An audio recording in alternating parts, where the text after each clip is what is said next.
Olá para você que acompanha a programação da TV Câmara e também da Rádio Câmara. Obrigado pela sua audiência e sua companhia mais uma vez. Nós estamos começando mais um programa Espaço Aberto e hoje o nosso tema é misoginia entre os jovens nas redes sociais. E para falar um pouquinho sobre isso, para inclusive orientar os pais que estão nos acompanhando, nós estamos recebendo em formato virtual a doutora Maria Salete Arenales Lolli, que é psicóloga clínica, pesquisadora clínica da adolescência, inclusive fez um doutorado sobre isso. Ela também é escritora, palestrante, com premiações na área de psicologia. Doutora, muito obrigado por ter aceitado o convite e estar aqui com a gente. Eu que agradeço o convite e com um tema tão fundamental que é a internet na vida dos nossos filhos. Até eu observo assim que é algo, eu formulei assim para a gente estar trazendo aqui nesse bate-papo algo que vai agregar não somente aos pais que estão com um problema direto aí a a esse tema específico que nós estamos trabalhando, mas para todos os pais vai agregar com certeza no sentido de refletir o que nós pais temos que fazer como para lidar com esse novo que está chegando nas nossas vidas. A gente tem que pensar sempre que a internet veio para ficar. É uma novidade, não tem volta. E o mais complicado é que dentro de um único recurso existe ali informações preciosas, existe ali conteúdos que vão alavancar a vida do filho, do adolescente, mas, por outro lado, existe ali também armadilhas e armadilhas muito perigosas. E o adolescente, ele está no momento de avançar na vida, de ir para frente, de ampliar o seu mundo social, além da escola, como ele, quando ele era criança, e a família. Quando ele era criança, esse era o mundo dele. A escola e a família. Agora ele está ampliando. E nessa ampliação, o risco de entrar em becos sem saídas é algo sempre imenso. É algo que marca o adolescente. Até aqueles que a gente considera assim, ele é tranquilo, ele é bonzinho. Não. O adolescente, a gente tem que ficar com um olho no peixe e outro no gato, como já diziam os nossos avós. Bem, e aí a questão, né, é como fazer com que esse adolescente que está entrando, ampliando seu mundo social no mundo online, não caia nessas armadilhas. A gente tem que pensar, eu acho que primeiro é fundamental, estar falando um pouquinho aí do que é a vida do adolescente. O adolescente, ele está ampliando a vida social e ele tem um respeito muito grande ao grupo. E grupo é algo, às vezes, muito perigoso. Freud já falava disso. No grupo, nós cometemos comportamentos, ações que, muitas vezes, no individual, nós não faríamos. E essa, que é o famoso efeito manada, né, que todo mundo conhece, que é aonde o adolescente, que está muito mais vulnerável que um adulto, entra deixando, inclusive, assim, os seus valores pessoais, a sua opinião, em prol do pensamento do grupo. Então, como que nós vamos a isso? E essa é uma característica do adolescente, esse respeito ao grupo. Como que nós, pais, podemos aí contribuir? Uma coisa bem importante, o adolescente ele está começando também a desenvolver o raciocínio abstrato. E nesse desenvolvimento do raciocínio abstrato, ele está muito propício a reflexões. Então, nós temos que aproveitar essa possibilidade e trazer o tema para a pauta. O tema do efeito manada. E como? Contando histórias. Histórias de uma forma sempre informal da sua vida como responsável, seja avô, seja mãe, seja pai, por um adolescente. Que situações que você já se meteu em fria entrando no raciocínio de grupo, os perigos que você vê, e, de preferência, isso seja feito em momentos bem formais, mais descontraídos, nos horários de almoço, nos horários de almoço de domingo, no trajeto para a escola. Aproveitar esses momentos para trazer isso em pauta. Mas, gente, a gente sabe que falar com o adolescente às vezes não é tão simples. O adolescente tende a se fechar para o mundo adulto, é uma outra característica bem importante. Então, como colocar isso em pauta? Traga reportagens, traga acontecimentos, fatos que estão acontecendo e procure ali pescar, discutir o que o adolescente pensa sobre o assunto e, ao mesmo tempo, você vai colocando também o seu posicionamento, o seu parecer sobre o assunto.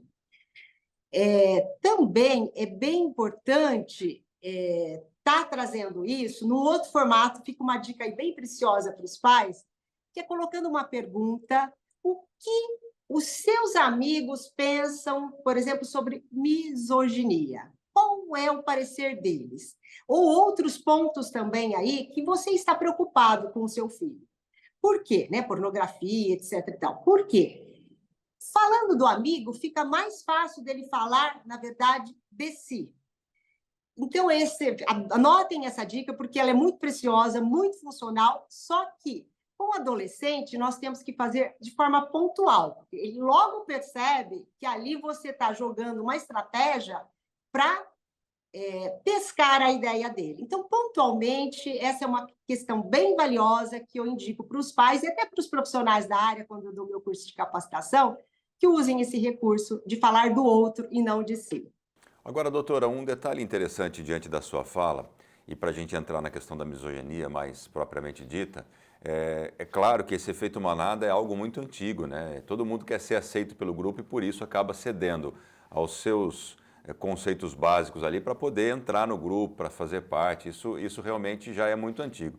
Mas com essa onda de internet, onde o grupo se ampliou demais, às vezes na mente do adolescente ali, ele fazer parte daquele influencer que ele está seguindo ali também pode ser um grupo, né? Dos grupos de seguidores. E a misoginia dentro das redes sociais, como por exemplo o TikTok, tem crescido demais nos últimos tempos. Eu tenho aqui um dado, inclusive, para quem não sabe o que é misoginia, esse termo ele quer dizer o ódio pelas mulheres, pelo feminino, né? Uma atitude muito machista. Resumindo aqui para as pessoas entenderem. Eu tenho um dado que entre 2021 e 2022, segundo a Cifernet, aumentou 251% os casos de misoginia na internet e opressões contra mulheres nesse mundo cibernético, né? Como é que os pais devem abordar praticamente esse tema, especificamente esse tema com os filhos? Como é que é essa chegada aí, diante dessas dicas que a senhora já trouxe, mas para falar sobre essa questão específica, doutora? Existe uma autora francesa que eu gosto muito, que deixou um importante legado para nós, Françoise Douto, e ela fala da importância de conhecer a história dos pais, dos responsáveis, para se proteger, para se construir de uma forma saudável emocionalmente. Então, quanto mais histórias vocês puderem falar com seus filhos, mais isso vai funcionando aí como uma blindagem para que, no momento que ele estiver no grupo, isto passe por um outro ponto, pela mente. Porque o adolescente, até tem uma expressão dentro da psicologia, que é o acting out. Ele age e não pensa. Mesmo porque isso também está sendo muito divulgado sobre desenvolvimento cerebral. A última parte que se desenvolve é o córtex pré-frontal, que é o responsável pela análise de ação e consequência. Olha que coisa bárbara, né? A última parte do cérebro a se desenvolver é essa. Isso mostra o quê? O adolescente ele vai precisar, de certa forma, emprestar aí, entre aspas, o quê? Um cérebro de um adulto, porque ele não tem isso ainda. Ele está ampliando a vida social, tendo mais liberdade, mas ele não tem essa capacidade. Ele vai e age e depois ele vê as consequências.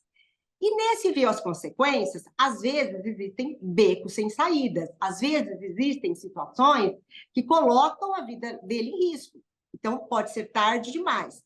Por isso que os pais têm que ter esse espaço para oportunizar aí para o adolescente a reflexão, para que na hora que ele seja convidado pelo grupo, isso já está sendo passado por um outro processo dentro da mente dele.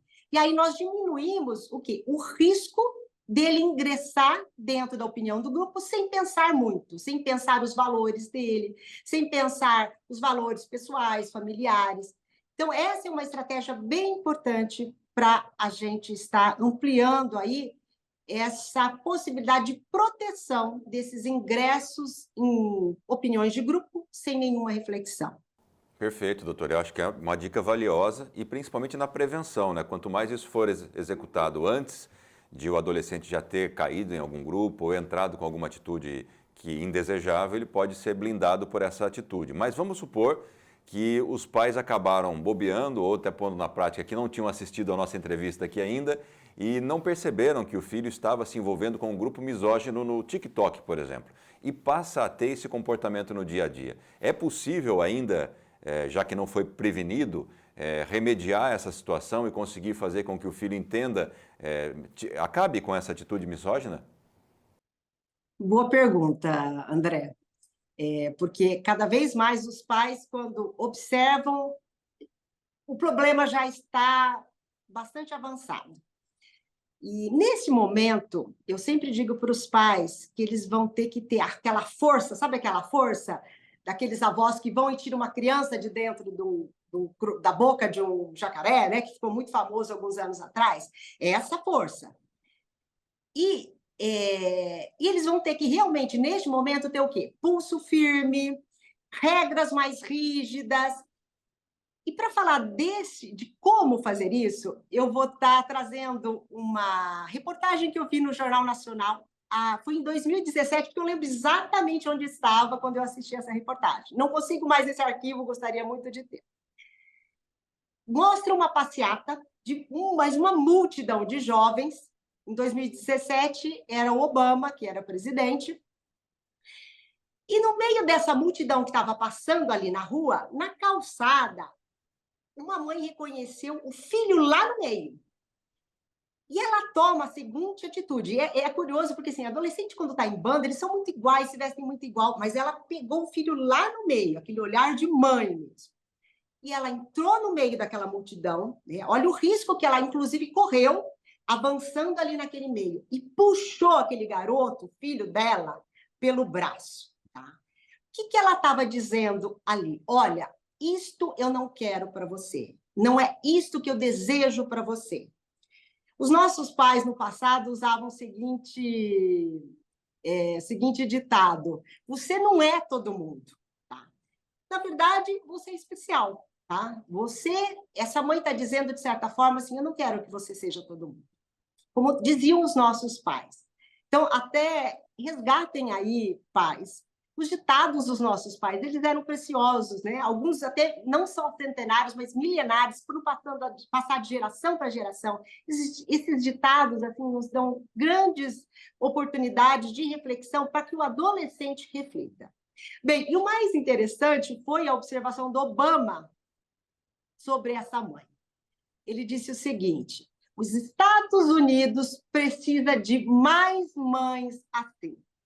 Eu amplio. O mundo precisa de mais mães assim. O Brasil precisa de mais mães assim. Que vão ali no problema e puxam o filho. Tá?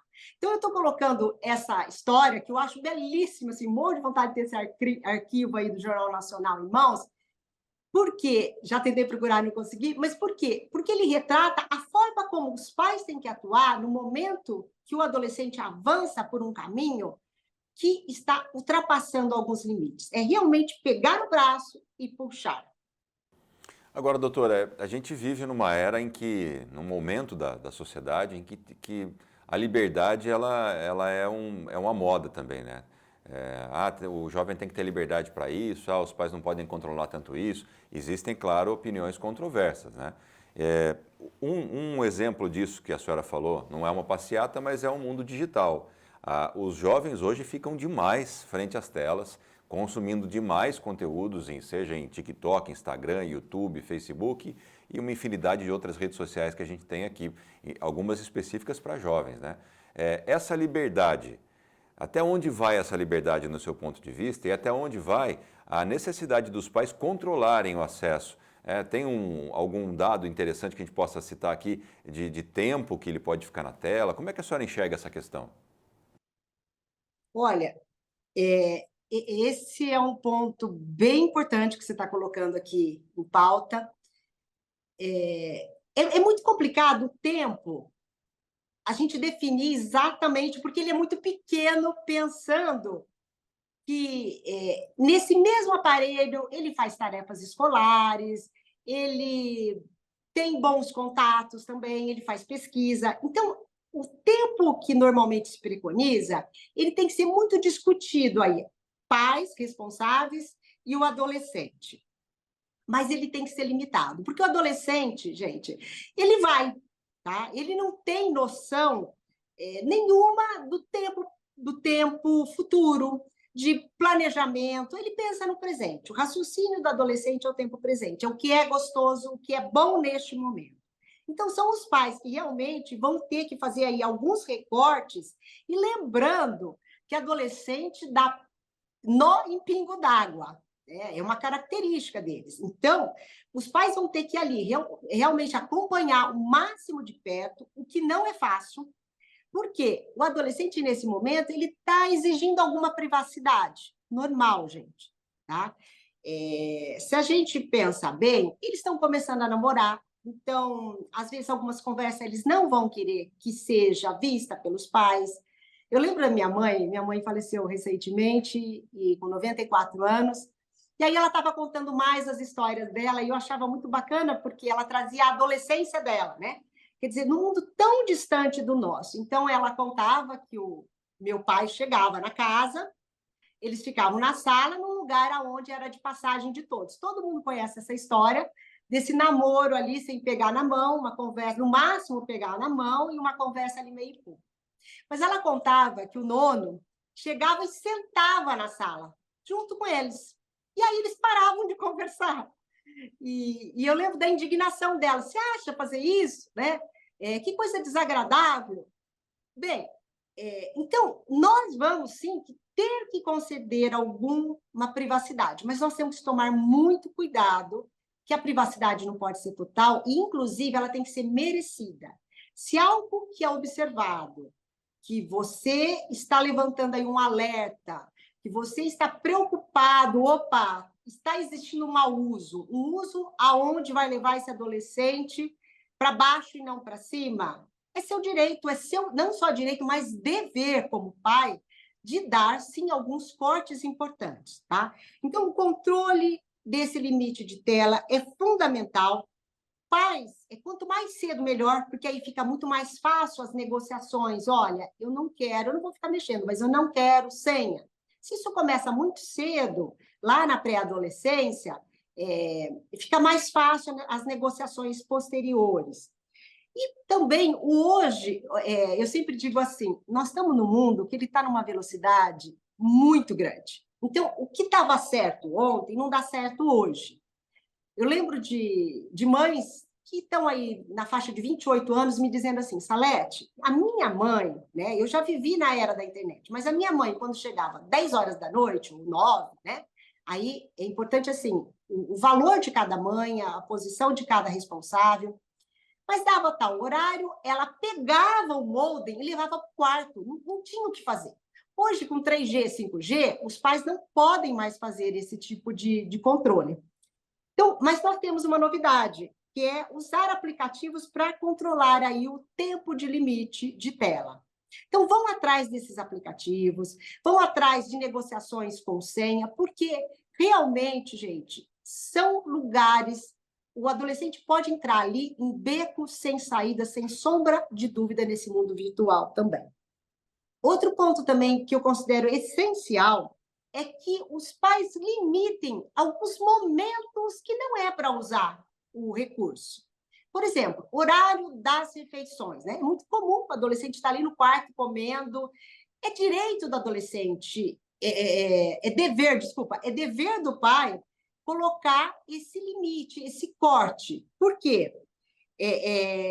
O adolescente, como eu estava colocando sobre a Françoise Doutor, ele precisa das histórias do pai, dos pais, dos responsáveis, para evoluir emocionalmente, para crescer emocionalmente.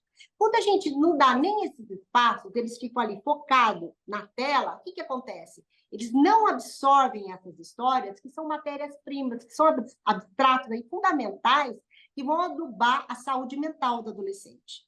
Então, alguns limites de espaço de tempo tem que ser bem definido. Olha, todo horário de almoço eu estou aqui em casa, ou do jantar, eu não quero celular na mesa. Não, não se discute. Tempo para dormir, antes de dormir. Olha, o nosso combinado é até tal hora. Por quê? Porque existe uma higiene do sono. Cada vez mais os neurologistas estão mostrando o quanto o sono precisa ser preparado para que a gente vá para a cama e consiga realmente dormir.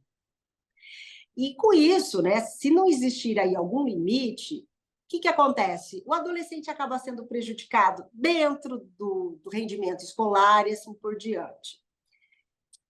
E é importante, vai ter briga? Vai ter briga, com certeza, vai ter discussões, vai ter negociações, mas vocês podem ter certeza que essa sensação do adolescente de estar sendo cuidado vai fazendo com que ele se sinta mais seguro, porque o adolescente precisa de bordas, tá? São bordas de piscina que um pai coloca. Se não tem bordas, ele afunda, ele vai igual o mar, ele vai para frente.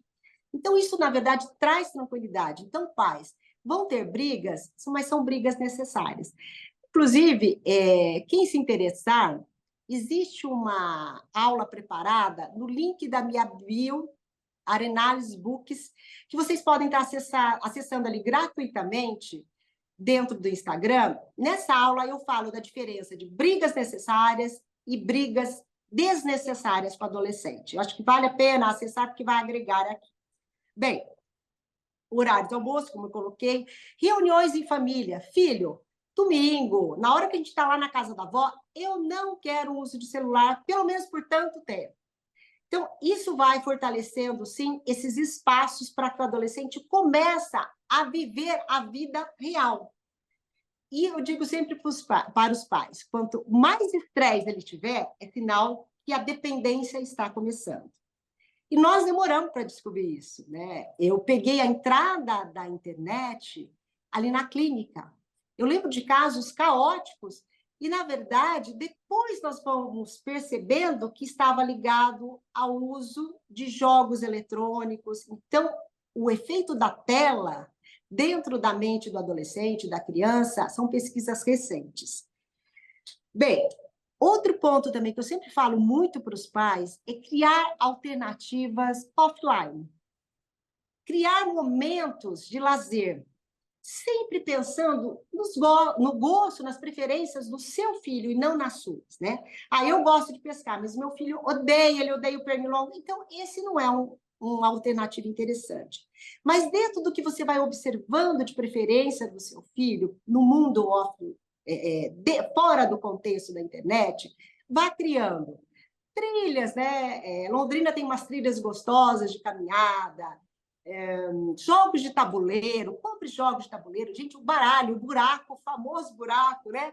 Que é tão agradável. São formas de criar ali laços entre você e seu filho. No começo ele vai reclamar, vai xingar, vai. Mas depois ele vai, com certeza, aderindo. Durante muitos anos eu observei isso na clínica. O quanto adolescente ele deseja, assim, esses momentos aí com os responsáveis. Outro ponto bem importante é pensar no conteúdo que que o adolescente está consumindo. Nós temos que claramente, como pais, dizer para o filho adolescente: filho, eu quero que você absorva o máximo de coisas boas aqui desse aparelho, e não de coisas que vão te levar para o buraco. Então, por exemplo, briguinhas de WhatsApp, é fora, filho. Nós temos que dizer abertamente: fofoca, vida de artista, o que isso vai te agregar na sua vida?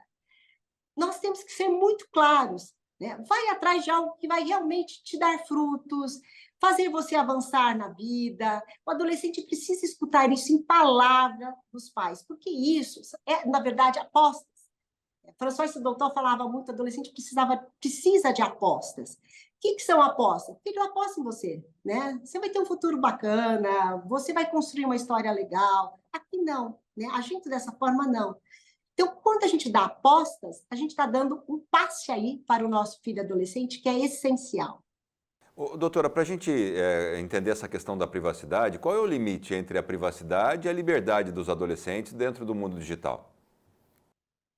Então, Essa é uma questão muito recorrente aí dos pais e muito difícil realmente de estar definindo. Porque nessa confusão, o que acontece? Às vezes os pais acabam dando total liberdade. E para estar ilustrando, eu gosto muito de uma história que às vezes eu trazia para os pais. Eu não vou lembrar o nome dessa artista, era uma artista norte-americana, foi uma reportagem há muitos anos atrás, inclusive antes da entrada da internet na vida dos nossos filhos. E ela resolveu dar essa entrevista dizendo assim, pensando nos pais. O que aconteceu na vida dela? O filho dela, de 12 para 13 anos, morreu de overdose e num lugar que ela imaginava extremamente amparado, dentro de casa, num condomínio fechado. Um condomínio de luxo, ali, não lembro exatamente onde essa artista morava. Enfim. E aí, o que ela mais ficou indignada, né? Depois ela foi descobrir, um vizinho mais velho começou a ofertar aí todos os conteúdos, e o que deixou ela mais indignada foi quando ela abriu o guarda-roupa do filho. E ela abriu e estava tudo lá, tudo exposto, tudo na mão dela, no olhar dela, mas que ela não viu, em nome do quê? Em nome da posição dela, da privacidade do filho adolescente. Então, ela colocava isso como um alerta. Mães, não acreditem nisso, que nós não temos que abrir o guarda-roupa dos nossos filhos. Não, nós temos que abrir mesmo, nós temos que dar uma olhada periodicamente, não de uma forma maluca aí, né? Mas de uma forma pontual, sistemática, e observando esse guarda-roupa, e observando a mochila, e nós, né, no mundo virtual, e observando quais são os grupos que os nossos adolescentes frequentam. Porque é só assim que realmente nós vamos poder ter ações sobre os nossos filhos adolescentes. Tá certo, doutora. Quero agradecer demais sua participação com a gente aqui pelas dicas valiosas que a senhora trouxe a todos. Eu que agradeço o convite e eu entendo que realmente nós estamos no momento de refletir, porque são muitas novidades, e como eu coloquei, novidades que se desatualizam tempo a tempo. É momento dos pais realmente manterem-se informados. Obrigada, André, pelo convite aí mais uma vez. Muito obrigado, doutora Salete, a você que acompanhou essa entrevista pela sua audiência e até a próxima.